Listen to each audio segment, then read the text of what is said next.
O Lula vai ter de se preparar para a violência das críticas da mídia americana e sua reprodução aqui na mídia brasileira, por causa de sua posição ali diante da guerra da Ucrânia.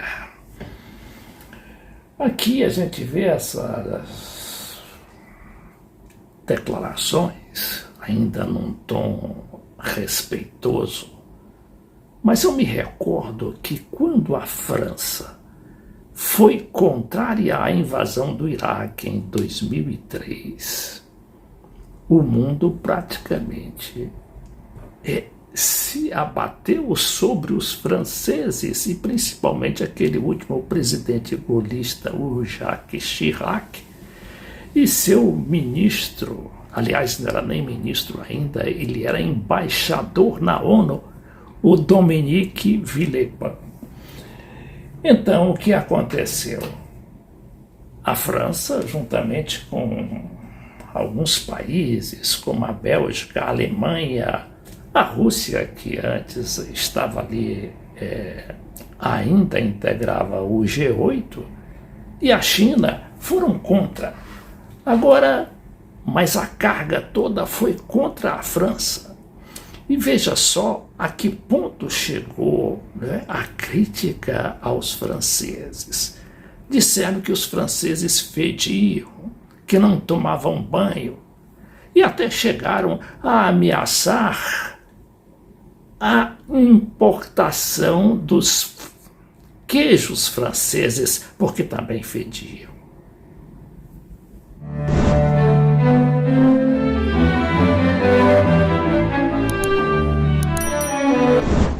Então, o Lula que se prepare para a baixaria que vem por aí. Mas vamos aqui examinar essas declarações aqui dos representantes tanto do governo dos Estados Unidos como da União Europeia. Aqui eu peguei o Estadão dizendo que Estados Unidos e União Europeia rebatem fala de Lula sobre guerra. Casa Branca vê repetição de propaganda russa. Já falaram até que o Lula está papagaiando o Putin. Bom, porta-voz do governo americano afirma que a postura do governo brasileiro em relação à Ucrânia é profundamente problemática. O ministro das Relações Exteriores rebateu a fala da Casa Branca sobre o Brasil, repetiu o discurso russo. O Lavrov, ministro das Relações Exteriores, que está, por acaso, em visita ao Brasil, diz que Brasil e Rússia têm visão única sobre a guerra na Ucrânia após encontro em Brasília. Essa declaração aqui depois foi corrigida, porque parece que houve ali um erro de tradução, e não era propriamente isso. Tem visão similar e não única. Aqui temos também, diz que Lavrov trouxe ao Brasil para a reunião com Lula aparato de segurança igual ao de Obama, com 18 seguranças. É curioso que quando vem para cá o secretário de Estado americano, nunca a imprensa se preocupa em falar dos seguranças que eles trazem aqui para o Brasil.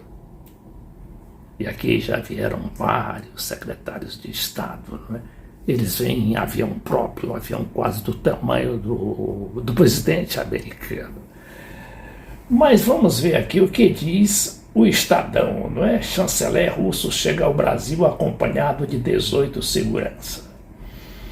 O chanceler Sergei Lavrov chega ao Brasil com aparato de segurança equivalente ao de chefe de Estado. Pelo menos 18 agentes fazem parte da comitiva que desembarca na capital federal para proteger a autoridade russa. Esses agentes estão autorizados a portar armas leves, como pistolas comuns e semiautomáticas. A dimensão da equipe de segurança do chanceler se equivale, por exemplo, a aparato que escoltou o então presidente dos Estados Unidos, Barack Obama, em sua visita ao Brasil em 2011. Na época, as autoridades dos Estados Unidos destacaram 20 agentes para atuar na proteção do presidente americano. Sergei Lavrov foi recebido pelo chanceler brasileiro, o Mauro Vieira. Como diz aqui esse material do jornal da Band, já foram 3 conversas com o chanceler Mauro Vieira sobre a formação de um grupo de países. E foram 3 conversas com o chanceler Mauro Vieira e o seu correspondente lá, russo, o Sergei Lavrov. E o objetivo é justamente fazer um clube de países para defender a paz, o estabelecimento da paz, ou no mínimo, a cessação de hostilidades naquela guerra que vem consumindo muitas vidas e muito dinheiro, principalmente. Para tentar um acordo de paz. O Brasil critica as sanções econômicas contra a Rússia e defende um cessar-fogo imediato. Renovei a disposição brasileira em contribuir para uma solução pacífica para o conflito, recordando as manifestações do presidente Lula no sentido de buscar facilitar a formação de um grupo de amigos, de países amigos, para mediar as negociações entre Rússia e Ucrânia. Lavrov afirmou que Rússia e Brasil têm a mesma visão sobre a guerra e agradeceu os esforços em busca de uma solução para o conflito. Quer dizer, o que tem aí de mais em o país ter sua posição própria? Aí reclamam que o Lula falou demais na China, né? De fato, o Lula se empolgou com aqueles acordos que recebeu e que foi possível lá na China, né? Ele trouxe 50 bilhões em investimentos para o país. E alguns acordos na área digital, inclusive, que vai possibilitar que o Brasil realmente rompa essa barreira digital, né, que nós estamos muito atrasados em relação, principalmente à China, né, que está ali na ponta, mais ainda do que a Europa, mais ainda que os Estados Unidos. Mas por causa disso, então, o mundo se desaba sobre a cabeça do presidente da República. É claro, o Lula é muito hábil, ele vai ter como se defender. Eu até achava, pessoalmente, que o Lula não ia receber o Lavrov, né?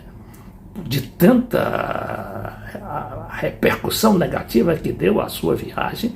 Ele, inclusive, estava cansado da viagem ali, que foi muito tensa, não é que tenha sido tensa, mas foi intensa aquela viagem, com muitas atividades. Tanto é que o presidente nem foi ao Palácio do Planalto receber o Lavrov. Recebeu em casa, ou seja, no Palácio da Alvorada. E ali não houve fotografias, não é? Para justamente ele não se expor demais, mas recebeu o Lavrov e esteve com ele 1h30. E a mídia brasileira, então, reproduzindo a sua matriz americana, não é? Não ficou muito aquém das críticas ao presidente brasileiro, que diz nessa matéria de O Globo, né? União Europeia e Casa Branca rebatem Lula e dizem que não é verdade que a ajuda à Ucrânia está prolongando a guerra. Para Peter Stano, porta-voz da União Europeia, a Rússia é a única responsável pela escalada do conflito. Porta-voz do governo americano vê Brasil repetindo propaganda russa. Aqui é o representante da União Europeia. A crítica é porque, segundo essa matéria, o chefe de Estado brasileiro responsabilizou tanto Moscou quanto Kiev pela invasão. Lula também culpou as potências ocidentais, como os Estados Unidos e a União Europeia, pelo prolongamento do conflito. Mais cedo, a Casa Branca já havia criticado as declarações do brasileiro e disse que o Brasil está repetindo a propaganda da Rússia sem olhar para os fatos. E aí, o que a gente diria, então, de o fato de a mídia brasileira está papagaiando a mídia americana? Seria interessante fazer essa observação, mas só que a mídia ainda tem esse poder de envenenar de tal maneira, não é, a população, os povos, e acaba colocando o país contra o presidente, se o presidente não tiver certos cuidados, naturalmente.